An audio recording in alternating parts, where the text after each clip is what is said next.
Simplification is an integrative approach to Mormonism's history. I co-host a podcast, Mormons, Mystics, and Muons, trying to integrate spirituality, science, get away from a black and white view, friendly to both, safe and friendly to people, both from a believing perspective and not believing. Or on YouTube, I've got some more information at the end. But I co-host that with another guy who also, he's in a therapy counseling degree right now, very into Carl Jung. And so we kind of balance each other out in our interests. And yeah, the idea is just to try to integrate a bunch of different silos. So I want to start off, I had this idea of this parable of building a model airplane. And there's multiple different ways to tackle a model airplane. And it really depends on your knowledge and your needs, what you're interested in. So, someone who is just interested in it for display, they may not use the glue. They may just kind of press fit things together, put the decals on. They don't really need it to stay together or withstand a lot. It's going to sit in their shelf, and that's what they're interested in. Maybe they don't understand the glue. Maybe they have convinced themselves it's actually a desiccant. Maybe they don't like the smell of it. But for one reason or the other, they've put the kit together and left some pieces over. Somebody who's interested in trying to fly this model, they don't have any use for the decals, and it's simpler, easier. It makes no difference. Somebody who's really visually impaired, maybe they don't even use the wood. They just put decals on a poster, hang on the wall, and for them, that suits their purpose. Somebody who's playing with it, isn't going to be interested or need to put the interior parts in it.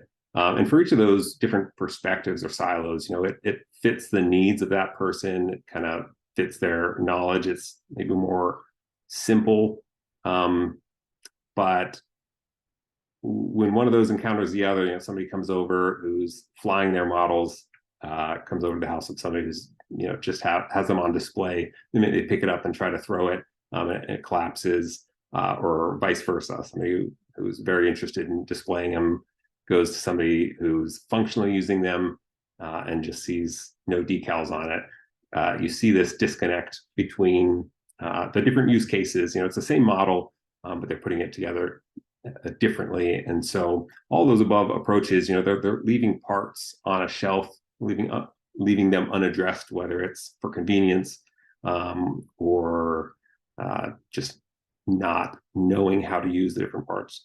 And this is the same thing with our approaches or cosmologies or narratives. They all represent both our knowledge and also our needs, what we want, religion or science, what we're looking for. And in the church, this happens with, it may work really well for one person, but it's going to be a different experience for somebody who maybe has an LGBT kid, and maybe there's a big difference between somebody who's prone to spiritual experiences and somebody who doesn't. So, and there's barriers to updating our approaches. For somebody who's been fine putting all their models together one way, it requires acquiring knowledge. It requires some initial more complexity to put things together. It's painful to start over. It takes time. But ultimately, at the end, as we progress on and maybe discover that we need our model to do more than what it did in the past, or we finally address the fact that we've left a bunch of parts laying on the table, we really need to integrate these different silos. And it's not just that when you use the glue and the decals and the wood, you use it all together, you don't have any parts left over that you've arrived, because that's just the kind of the starting step of integration. And then you can iterate from there, because there's always going to be refinements that you can do there. So ultimately, just because one doesn't know how to use all the pieces doesn't mean that it's isn't possible and that it's not useful. And then another parable that I thought about as I kind of updated my cosmology and been very interested in integrating different perspectives on reality, but on Mormonism. So consider we're 1,000 years in the future, post some AI apocalypse, and you've got 5 archaeologists individually finding different parts of the automobile, which doesn't exist anymore. Somebody found a transmission, another person a steering wheel, seat, tire, gas tank, not aware of each other's discoveries or work.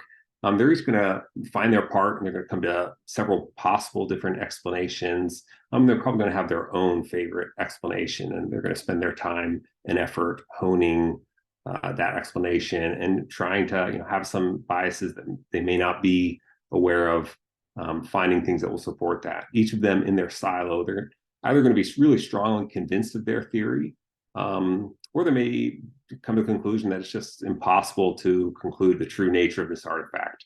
One person, they find the transmission, they may think it's part of a factory.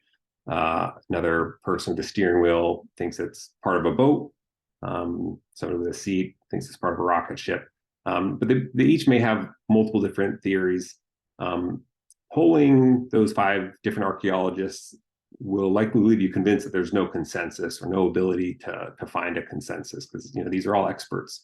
But if you take 5 new archaeologists, each of them being aware of all the works of the 5 siloed archaeologists, it's very likely, much more likely, that you're going to find a consensus that's not visible to somebody that's just familiar with the one silo. And in fact, integrating all the work will show that there are some, of all the 5 different explanations for the transmission, 5 for the steering wheel, seat, etc. You're going to find that there's probably one explanation of each of those that is compatible with amongst all the 5 parts. So ultimately, I think integration is the easiest path in the long run. It's kind of akin to supporting a table with one leg versus many. I mean, if you only have the one leg and you want to get the table up fast, you can do it, but you're going to have to hold it there, and it's going to wobble as people come to the table, use it for different things. You're going to have to keep adjusting.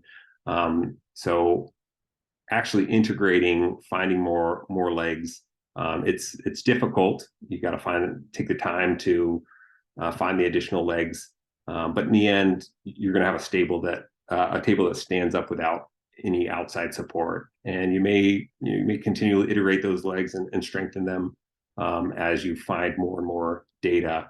But ultimately, there comes a point where, when you're in a silo, you get these diminishing returns, and it gets more and more difficult to come to a conclusion. But taking a step back and integrating multiple perspectives makes it much more easier to grok the bigger picture, because you get really stymied with these multiple theories within one silo. And this happens with science too. There's multiple different theories on quantum physics and consciousness, et cetera. And there seems to be an impasse if you're just familiar with one area. But if you actually take a look and look at the computational approach, biology, physics, you start to see that there's actually a kind of an overarching model that is consistent with all of them.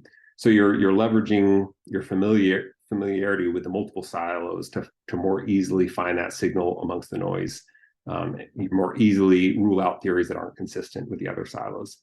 And so this is what I see with the narratives of Mormonism.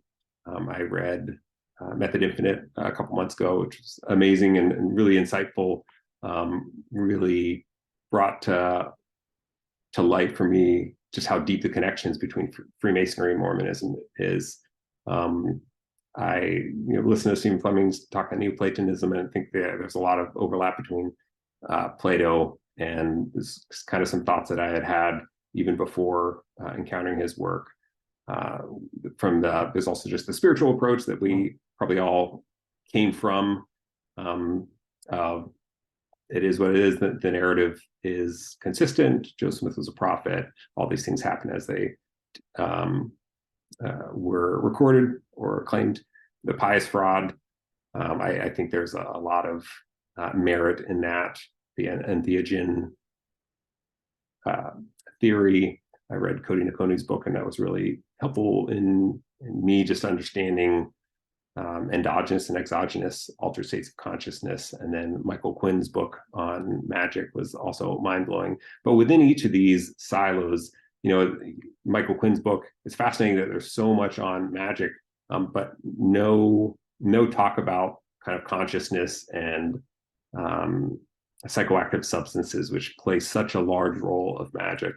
And Method Infinite, again, not really, I've become familiar with Eastern philosophy and consciousness and meditation, and esotericism. And for me, it's easy to see, Freemasonry, like, oh, this is kind of a Christian parallel to enlightenment or expanding awareness. And it's pops, once you know, but that's not something that I really got out of that book. Same thing with Platonism. There's so many overlaps, but there's also some unexplained overlaps of these other esoteric traditions, and where is this a horizontal transfer of information where this group, this person read this and was influenced by it, but there's a lot of vertical seeming translations where two people that didn't really likely have a connection seem to be putting together similar cosmologies. There's obviously internal inconsistencies with just the Orthodox spiritual approach, with a pious fraud.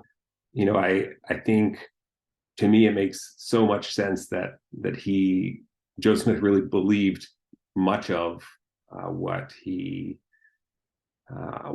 taught. And I've listened to a little bit of Dan Vogel, haven't read his books, but I hear him talk about hallucinations, that he's not too keen on the entheogen hypothesis, and that it's really really possible people have hallucinations, shared hallucinations, but really no addressing of like what, from a neuroscientific perspective, what are hallucinations, how, and really diving into how our perception of reality, how our brain works, is really a predictive model, and using Bayesian statistics of rendering a reality based on our experiences. And essentially we're living in a controlled kind of consensus hallucination to some degree. And so the entheogen hypothesis, I think there's a lot of support, even if it's circumstantial. But even that, as amazing as I found Kodun's book, there's a really big question that leaves there, is like, what is the philosophical, the spiritual significance of the fact that there is a mystical experience that's readily available in psychedelics? So I think all of these, just as a silo, they leave a lot on the shelf that either intentionally or unintentionally, due to just not being aware of, aren't integrated. But all of them actually have a lot of overlap, and leveraging them all together to help round out those theories and iterate into closer and closer approximations of truth. Because this is what science does. Science really doesn't claim to have big T truth. It's just, here are some models that help us understand, predict what we're experiencing. And that's ultimately what we do in spirituality and religion. So in terms of an integrative hypothesis or approach, first, I think we need to take out the black and white thinking. I see black and white thinking really reflecting a lack of awareness of what Stephen Wolfram would call our computational bounds as observers. Essentially, you don't know what you don't know, and it's really hard to grok a higher dimensional level of thinking. If anybody's read Flatlander, it's this idea. So just from an example of that, in two dimensions, if you had an observer that was only seeing in two-dimensional space, looking at a coin, they're either going to be looking at the heads or the tail side, and you have two observers looking at both sides of the coin, completely convinced that they understand and see reality, and hear the other person saying something exactly the opposite, and without that awareness that of the limitations or the possibility that there's a third dimension, that just seems impossible, and you've reached a paradox. But the minute you can extend to the third dimension, it integrates both perspectives, and they're both true. And the fact that they're both true is what creates this third dimension. We also need to really revisit or understand myth. Alan Watts talks about a myth. We think of myth as a fairy tale or untrue, or has some connotation of not being real, quote unquote real. But really, Alan Ross talks about a myth is an image in terms of which we try to make sense of the world.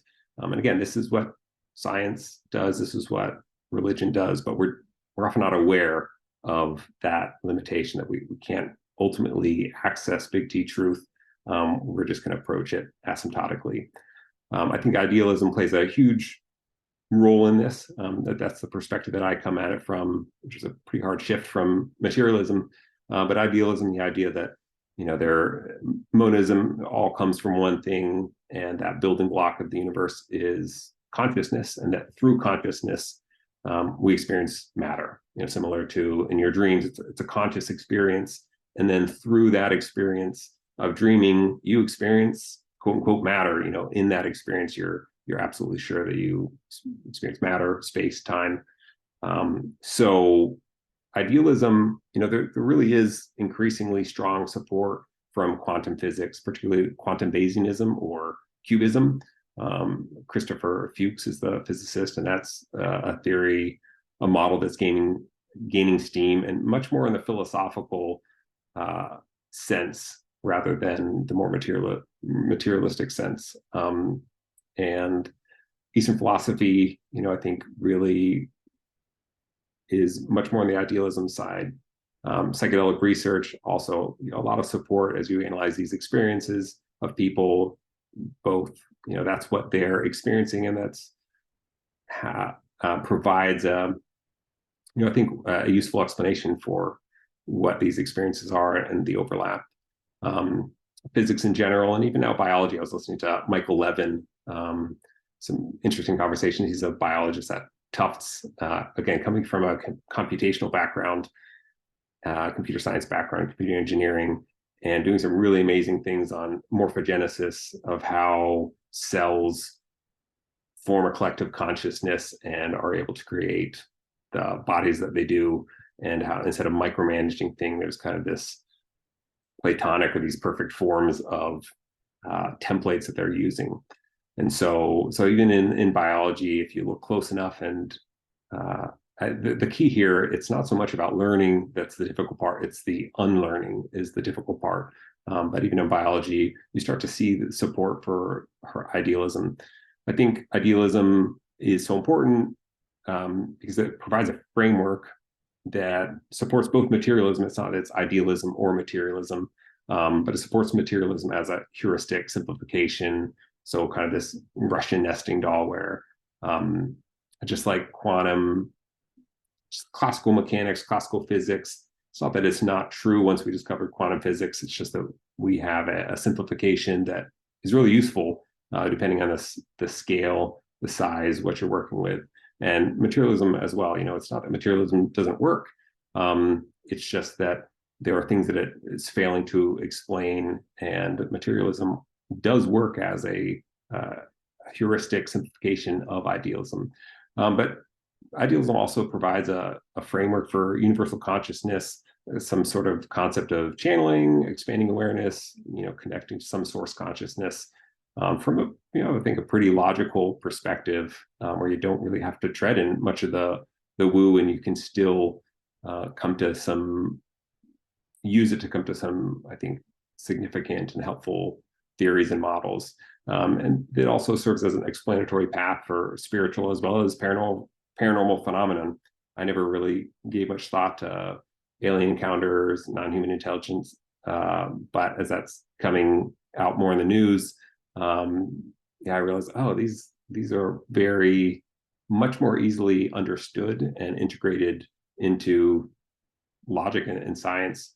Understanding them as endogenous, essentially psychedelic experiences. Again, going back to how the neuroscience of works, how our brains work, is that it's essentially throwing up something on this screen of consciousness based off of what you've seen and the likelihood that you've seen it, and the sensory input that it's gaining.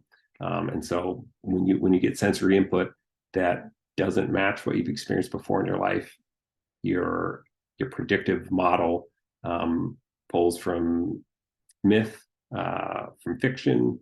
And so there's really fascinating takes on non-human intelligence from that perspective. Consciousness, I think, is the big elephant in the room for Freemasonry, which I'm certainly not an expert on.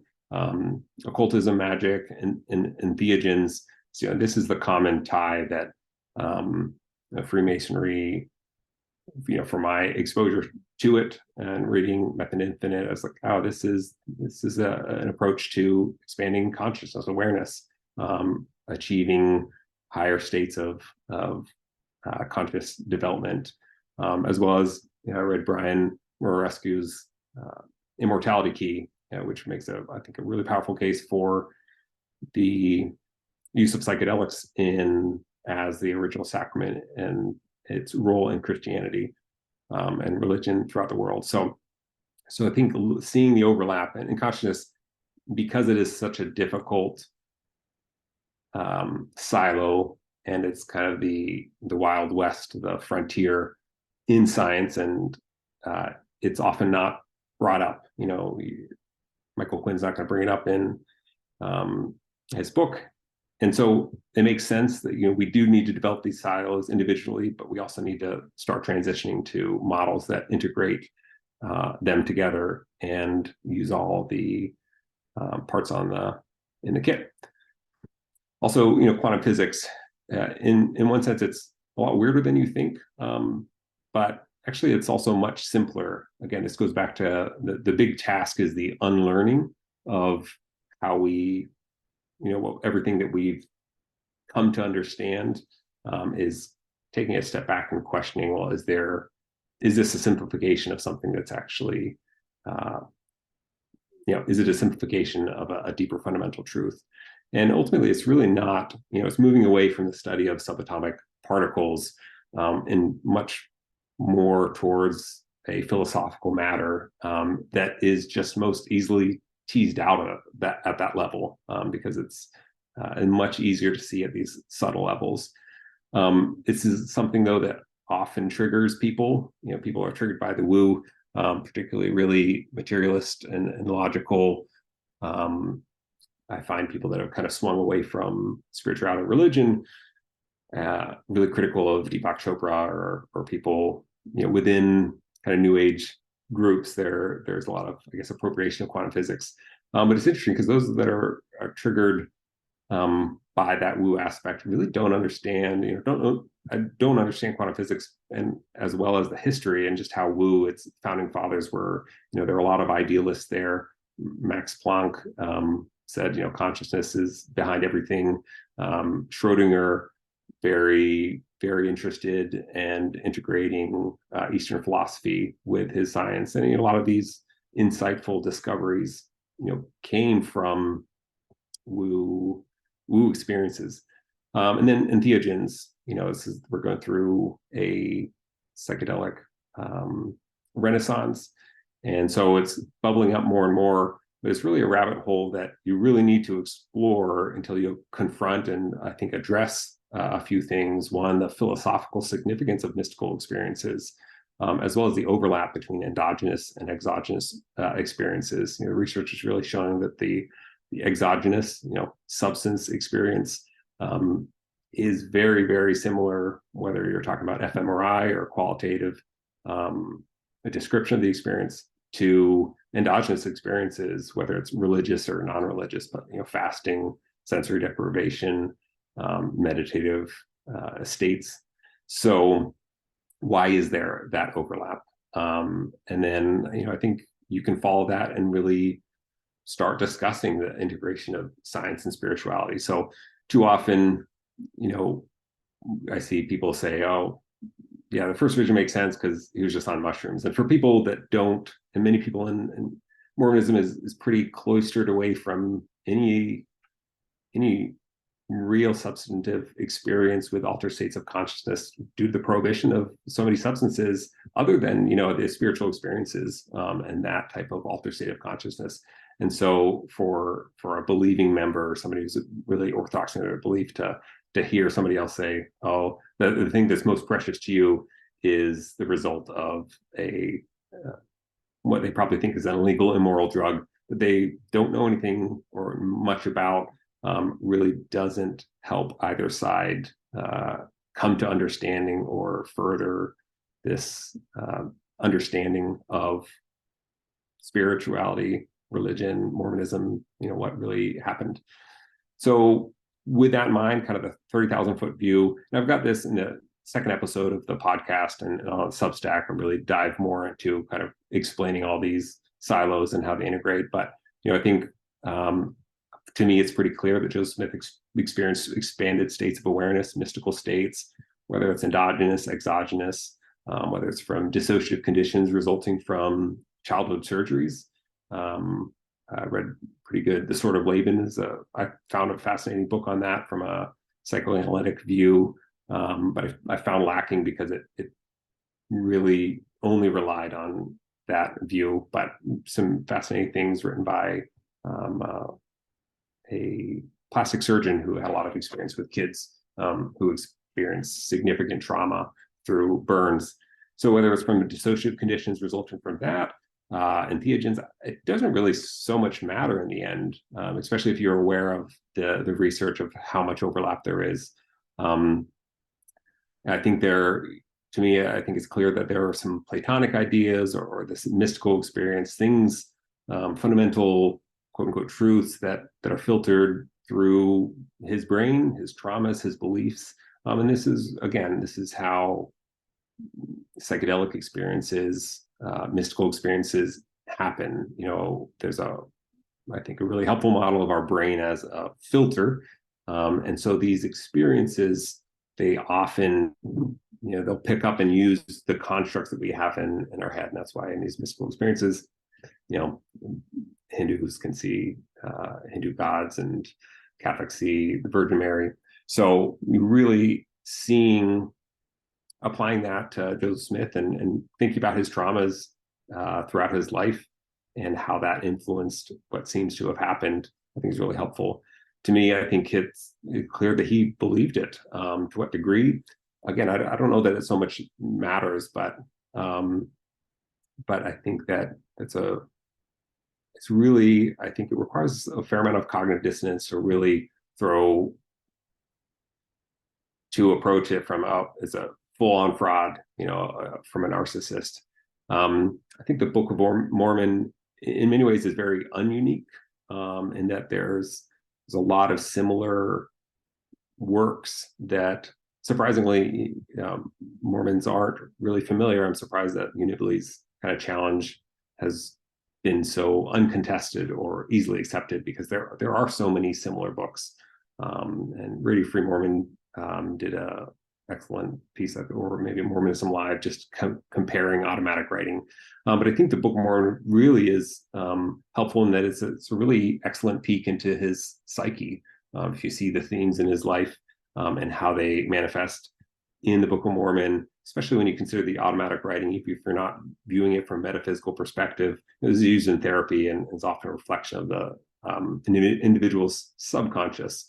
So whether you want to just localize that to an individual subconscious or a collective unconscious, I think it's still helpful either perspective. So I think there's likely no gold plates, but again, if you understand or have experienced altered states of consciousness, you really do understand how one could see plates, or see, I think it was a frog or a toad that turned into a spirit, see all these and really believe these things, and then even not obtain them in the 3D world, but then still be able to come to a likely belief that you're still receiving and being transmitted an actual record of actual people. So again, I think if you're not familiar with these things, you may be inclined to jump into one of these camps. So everything's true, or everything's a fraud, because you just can't really figure out how could somebody produce this, maybe have prop plates, but believe it, because that just doesn't seem logical without understanding how real many of these experiences are. So I think this helps us realize that the experiences of those in church history, I think we should treat them as genuine, or very likely genuine, as are many experiences in the church today. I think the fact that so many experiences were group experiences really does likely point to entheogens. And so from that perspective, maybe it is helpful to know whether this is endogenous or exogenous.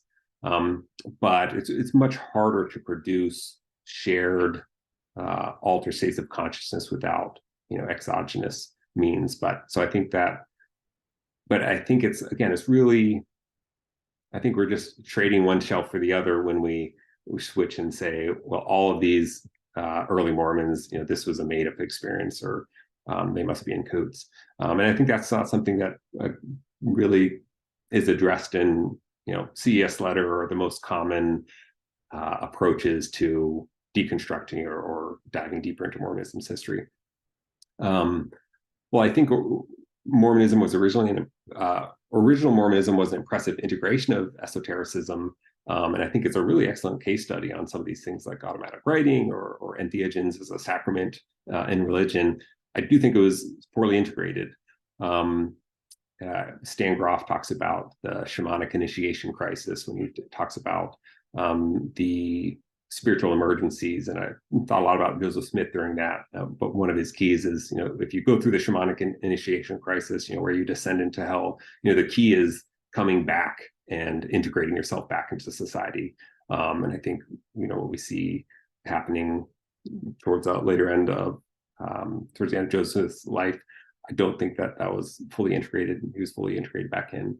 But I think today's Mormonism is a really vestigial form. But despite that, or maybe even because of that, the esoteric roots are increasingly resurfacing in a spectrum of healthiness or unhealthiness. With Denver Snuffer, I see a lot of, these are exogenous or endogenous experiences, mystical experiences that really researched well in science, or becoming better research. But with Lori Vallow, Chad Daybell, Tim Ballard, Visions of Glory stuff, it's really fascinating to see these things bubble up, with the vast majority of people just having no clue, like, where does the New Age come into Mormonism? But I think it will continue to bubble up from the collective unconscious until we can integrate it. But I think that, this bubbling up is owed to the fundamental truths about consciousness and mystical experiences and reality, and not to Mormonism's truth. Because it is easy to start to go down this path and see these esoteric connections and be like, oh, this proves the Orthodox belief there. So why does this matter? People are seeking, and I think increasingly dissatisfied in both ends of the Orthodoxy spectrum. So you see a lot of people leaving, swinging towards atheism or agnosticism, against spirituality. And you also see people swinging the other direction, leaving and becoming more extreme in their beliefs, and conspiratorial in their beliefs about the current Mormon Church.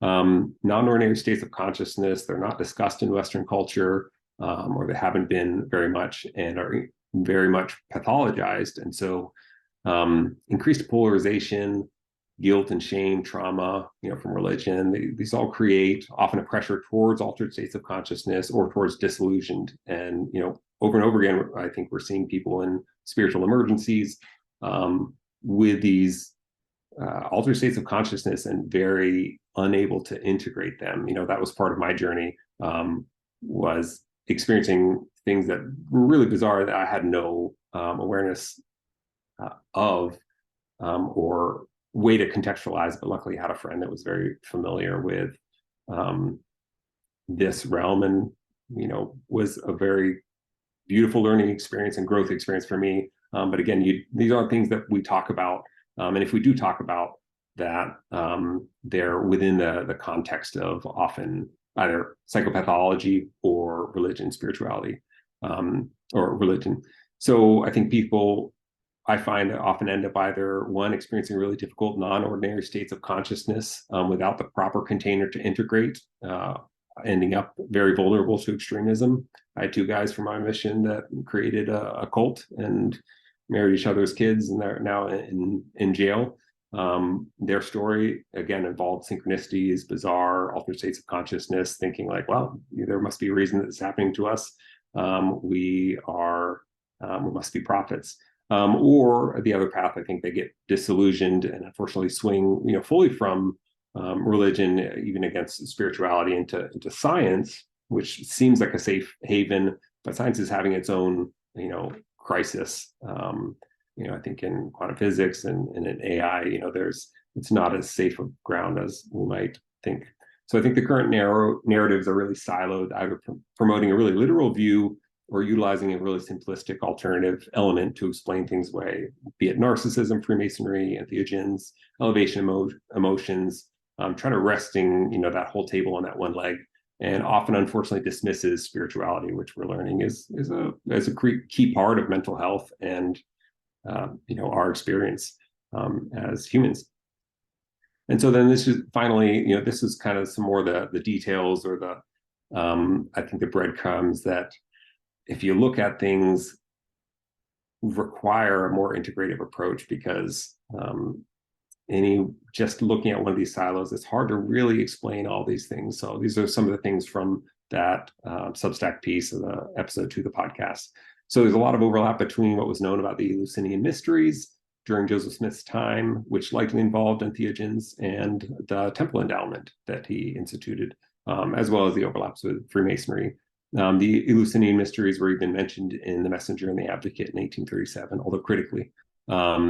Joseph Smith reportedly taught reincarnation to several people, including plural wives in the late Nauvoo era, and a couple church leaders continue to teach reincarnation, multiple moral probations. Really fascinating to find one of the Nag Hammadi Gnostic texts, the Apocalypse of James, was discovered in the 1940s, and interestingly has Christ teaching passwords to James, essentially to give to the archons, or these semi-demon angels, I guess, when he dies, so that he can escape essentially the matrix that the demiurge has trapped them in. So really similar to the temple ceremony. Priesthood and Reiki, which is an energy healing modality out of Japan, have a lot of similarities. Reiki started with a mystical experience, except for the fact that Reiki actually has several studies supporting its efficacy, including systematic review, which is the highest form of evidence-based medicine. The concept of Kolob is an interesting one that I haven't seen really anywhere else to this degree. Concept of Kolob and the Council in Heaven is very similar to the New Age concept of Sirius, being a star system with advanced life forms, consciousness. These star seeds are these consciousnesses from Sirius that choose to incarnate here on Earth to raise Earth's consciousness to get us through this transition point. So KLB is the Hebrew word for dog. Sirius is the dog star, and Sirius is one of the most important stars to Egypt, where the Book of Mormon was allegedly from. And maybe these may not all be hits, but I think it's really fascinating, the overlaps. And I don't think New Age people were copying Joseph Smith's notes. So it's interesting to wonder why the overlap here.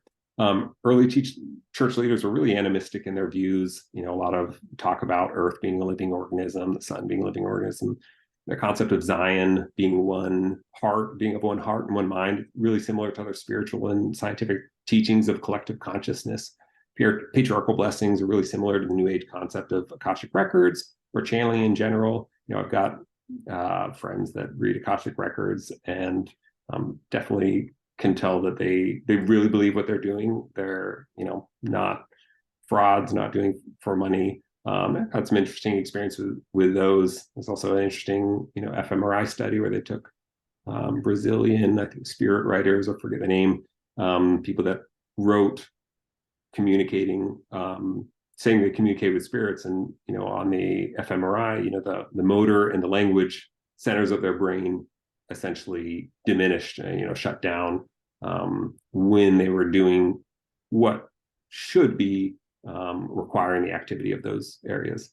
Burning in the bosom is really similar to experiences people describe in transcendent experiences or with the concept of Kundalini energy.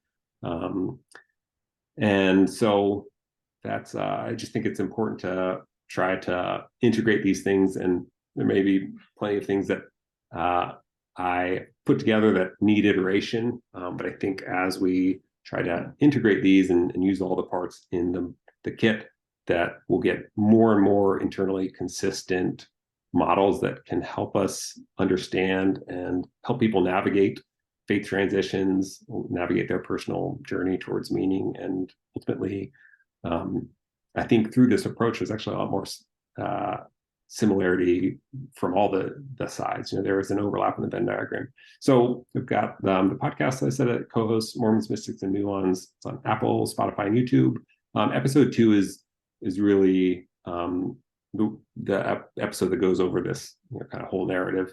And then it's also on a Substack in written form there. So thank you for letting me present. Wonderful. Thank you. Are you willing to entertain questions? We have a couple in the chat. I know I spotted some from Clinton. Let's see. So more comments than questions. Yeah.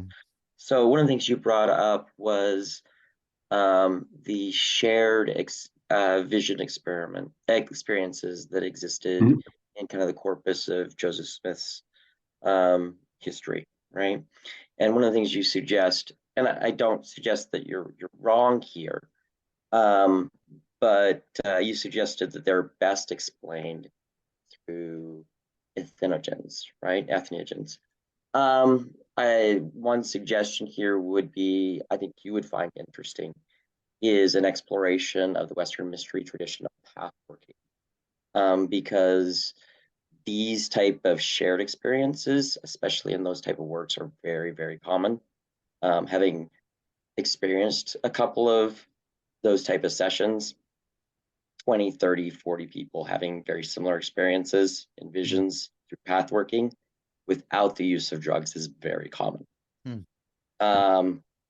Other comment here was you brought up the mention of the Eleusinian mysteries that is mentioned in the church periodical. As someone who studied the Freemasonic tradition quite a bit, the discussion of the Eleusinian mysteries as well as the other mysteries was a very, very, very common topic in Masonic literature that was written at the time, and good suggestion that that type of stuff was influencing Joseph. So kind of more side comments.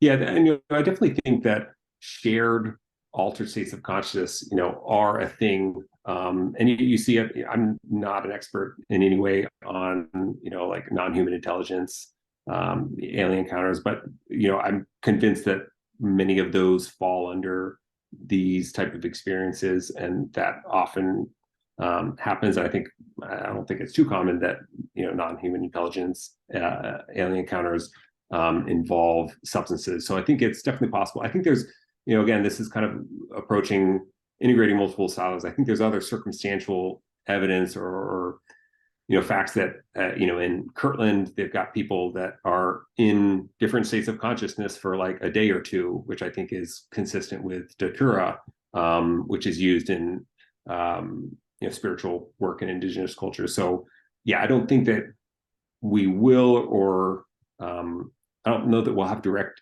evidence of entheogens, but I think there's enough circumstantial thing that I think it's highly probable, but I don't think it's necessary. But I think it doesn't really matter so much because whether it's endogenous or exogenous, I think the real question is like, what's the philosophical, spiritual, scientific significance of the fact that there is a mystical experience that people have been having for thousands of years, regardless of culture and path. Thanks.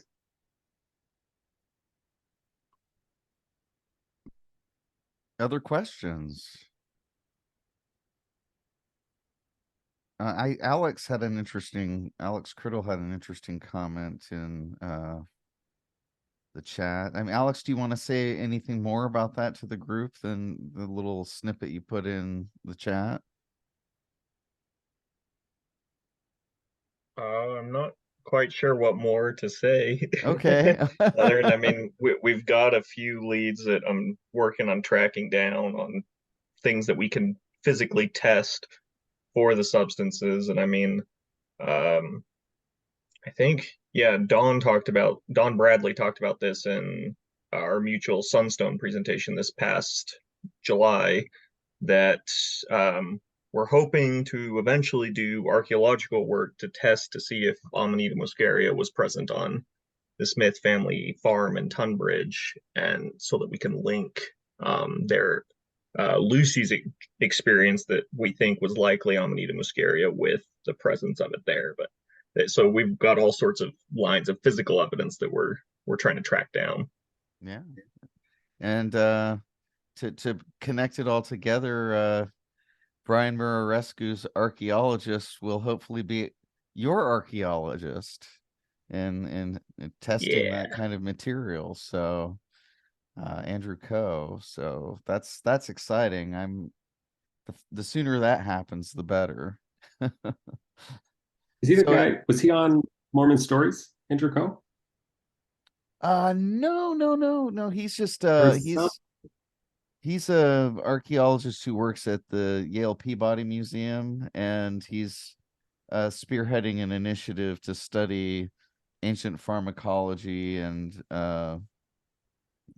psychedelics. I thought there was a couple episodes of Mormon Stories that had an archaeologist, last name of Coe, talking about the kind of lack of support of archaeology. No, that's a different guy. No, that he's a Mesoamerican archaeologist. Andrew Coe actually is a Bronze Age Mediterranean archaeologist, but he specializes specifically in testing the chemical traces that are left in ancient vessels. And so it gives him the expertise to dig in and find out very specific information about substances that were used in a past context that you can recover through archaeology. And no, but I know who you're talking about. Yeah, very different guy. Andrew Coe's a much younger fellow. Well, I say much younger. He's my age. So maybe I'm flattering myself, much younger. A good question. But yeah, if you want to check that out, it's our Sunstone session back in July. And listen to your guys' panel. I mean, both Alex and Don have so many amazing and enlightening things to say. It's great to check out. Now, there's one thing I wanted to ask you, if it's okay, and that's, I really love your integrative approach. I mean, I think it's incredibly fruitful, and I think you've got a number of natural allies out there in the world who've either participated in some way in the Mormon experience or are Mormon adjacent, and of course outside of the Mormon orbit as well. But the one thing that I keep wrestling with, and I know you've addressed this, and you did so, and I thought a very positive way. But for me, it's this term pious fraud, and you included that, and I don't fault you for it at all, because I think it's a term that's so powerful in a way that it captures a lot, and there's definitely a built-in ambiguity to the term. And yet I always find that it's in another way it can be kind of reductive, because people the fraud comes second, and I think we have a tendency cognitively to kind of listen to that more, because it's such a powerful word. And so I was just wondering if you have any thoughts about that, because it seemed like in a way you were implicitly wrestling with the term in your presentation. And have you thought of other ways of capturing what you see in Joseph Smith? And I'm not saying in the sense of exonerate or whitewash, but I mean, in my view, kind of try to narrow down what's happening there more accurately in a more nuanced way, without that kind of emotional flack being thrown in the air that I think distracts people. Yeah, first of all, I think it's it's funny, and it's very reductive if we like approach this as like, did Joseph Smith believe what he was doing or not, as though he was in a binary state. We often do this when we think of people, narcissists, whatever, is this a good person or an evil person? Like, and then you realize, from your own inner experience, and as somebody who went through, pretty profound, what would qualify in psychology research as spontaneous spiritual awakening with very mystical endogenous experiences, you realize, like you go back and forth between thinking you're crazy and other people think you're crazy, and then like having this deep noetic knowledge. And so it's not a very binary thing. And so it's I don't think it's helpful to try to put him in a box of like, did he believe or did he not believe? Because most things are on a spectrum. And again, you look at psychology and you see the phenomena of dissociative identity disorder, and you realize like, here is a well-documented example of one consciousness being two very different egos, and going back and forth. And so I think, I read the Sword of Laban, and I have very mixed feelings about Joseph Smith. I related a lot to him during, my experiences were really tough to integrate and difficult. I was like, like this is what he like, this no man knows my history. I wouldn't believe it if I didn't experience it myself. All these things, like I was like, okay, I see where, is that also very, very angry and horrified at the, abuse of power and what happened along with polygamy. And then at the same time, coming from a religion with such purity culture and guilt and shame, from normal, healthy activities, like I understood. And that, so I mean, I and anytime, at the same time that I'm furious and angry and frustrated, I also, reading the Sword of Laban, also at the same time, have been almost in tears at time thinking about, my 6-year-old kid going through horrific unanesthetized surgery, 3 times. And that is the trauma that shaped his brain, and, the destitute. So I have a lot of compassion, as well as frustration. And I think it's I think it's very complex, and it's hard to know where what he believed stopped and what he wasn't sure or wanted to believe ended, or started.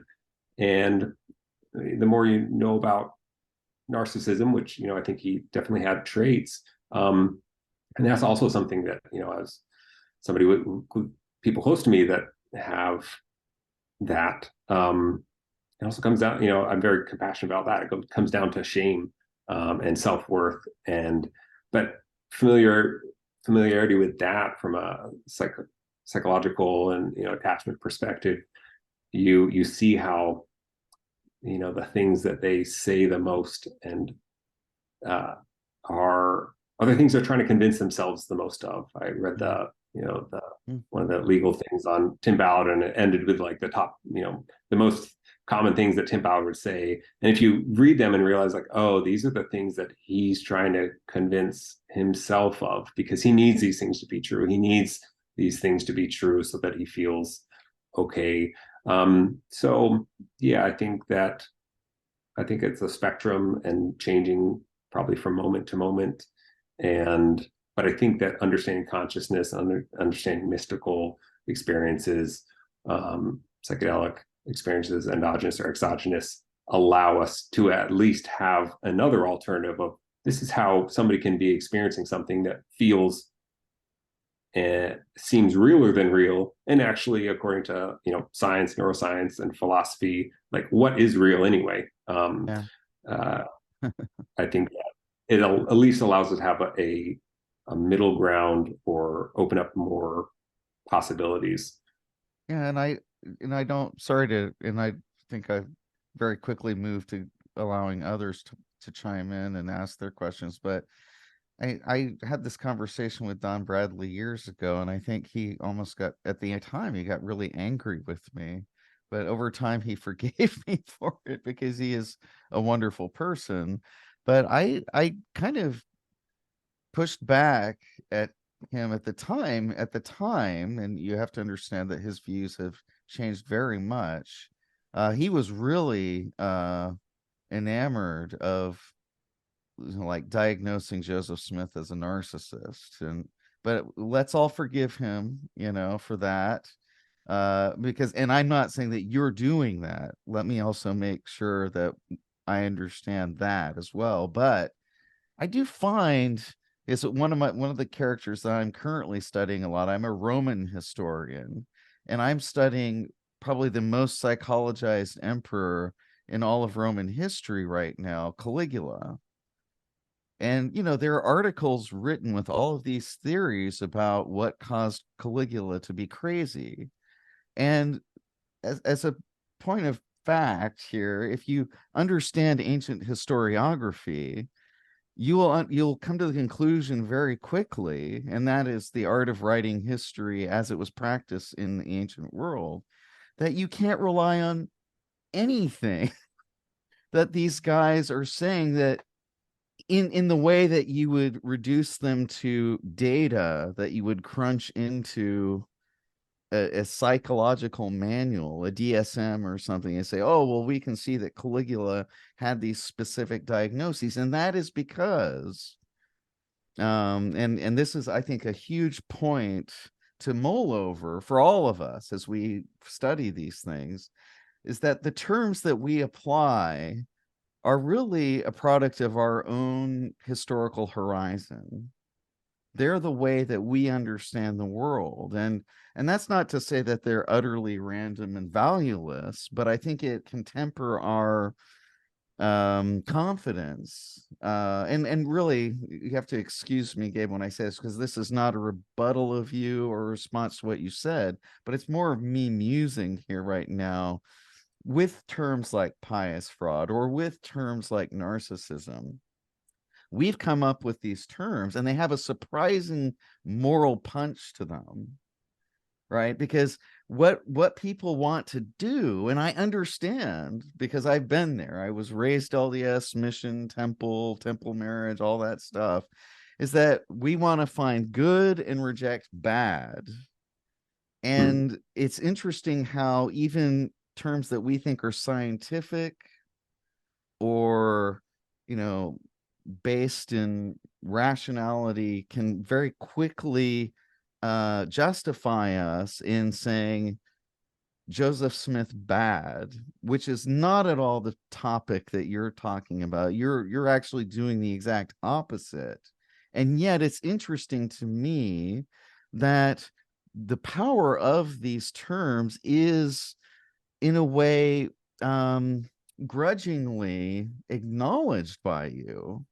That they're so powerful, they have to be addressed. They're elephants in the room. And yet I would say, let's really interrogate psychologizing Joseph Smith, when, look, the DSM manual is changing all the time. Now, look at where we are today as a culture, or where we're arriving as a culture slowly on issues like gender. Well, 30 or 40 years ago, homosexuality would have been in the DSM as an illness, a mental illness. So what confidence do we have then, recognizing this fluidity in our own scientific views of the human mind, that Joseph Smith is a narcissist? Now, let me not say at the same time that I'm saying Joseph Smith is a saint and never did anything wrong. But what I'm saying is narcissist is a sneaky way of pretending we're not morally judging Joseph Smith, but calling on the guys in lab coats to come in and condemn him for us, and then saying, see, I was right, he's a turd. Excuse my language, but this isn't what the problem I have with that is. Not that I want Joseph Smith to be a lamb and a saint and a perfect person. It's that I feel like I've clouded up the topic again. I feel like I have illuminated something, when really I've just sort of plopped my own new blanket over the topic that makes me feel nice and comfy, but hasn't maybe not illuminated anything. Whereas I would say the virtue of what you are advocating here is, this integrative approach that frankly is almost in some ways reflective of some of Joseph Smith's own nobler sentiments and aspirations, which I find really interesting. So I'll get off my soapbox here and let others take over. Yeah, but I think you speak to the paradoxical relationship that we have to have with constructs, in that we have to at the same time recognize that they are meaningless and are only have meaning from what we attribute to it, but they're also useful too. And so we have to use labels to try to build higher and understand things, but we also have to at the same time be deconstructing. Yeah.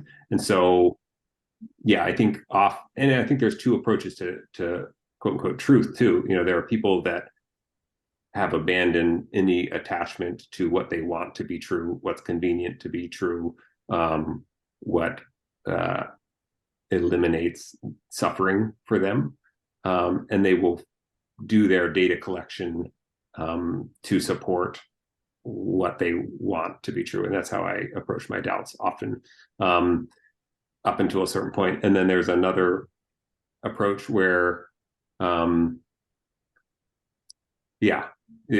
a non-attached approach, and then there's the approach that you're trying to support what you want to.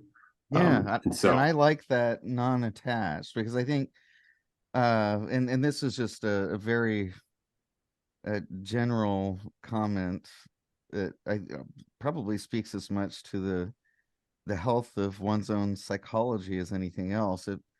Trying to hold on to something too tightly in the end is not going to be, I think, productive on just a personal human level. That allowing for some play and not taking a subject in a death grip and insisting that things have to be the way you think they are is much better, because of course life experience is going to prove us wrong over and over and over again, and if we don't reconcile ourselves to that experience that we're having, then I don't think it's healthy for us. And that may be a funny thing to say in a somewhat academic gathering, but I really think what I like about what you've said today is it's in a way what you're saying is both philosophical and almost pastoral, because I think you do have an interest in seeing people land in a more fruitful and healthy place in their personal journeys. So thank you for that. Yeah. Other questions? All right. Well, I don't want to break up till I have the Zoom until 10:30. If you have any other questions, just raise them now or in the chat. But I'd like to thank Gabe again, Gabe Proof, for a wonderful presentation. I thought that was fantastic. And thanks everybody for coming this evening. I know it wasn't planned far in advance, with a lot of formality and foresight on my part, but I really am so pleased and humbled by the number of people that we got here tonight, the wonderful speakers.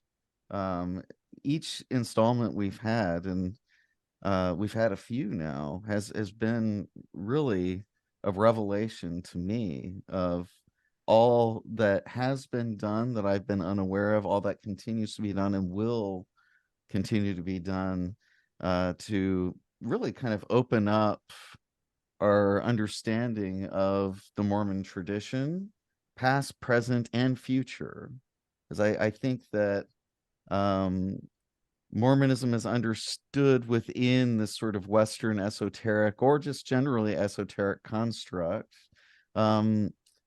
is a fruitful and promising way to approach Mormonism, whether it's from a purely intellectual perspective, scholarly perspective, or even a spiritual one. And so even though, you know, I kind of lean in the academic direction myself, I do like the sort of, in a way, the model of a divinity school where both of those sides are brought together. And so we deliberately seek to keep the scholarly and the spiritual in the same place here.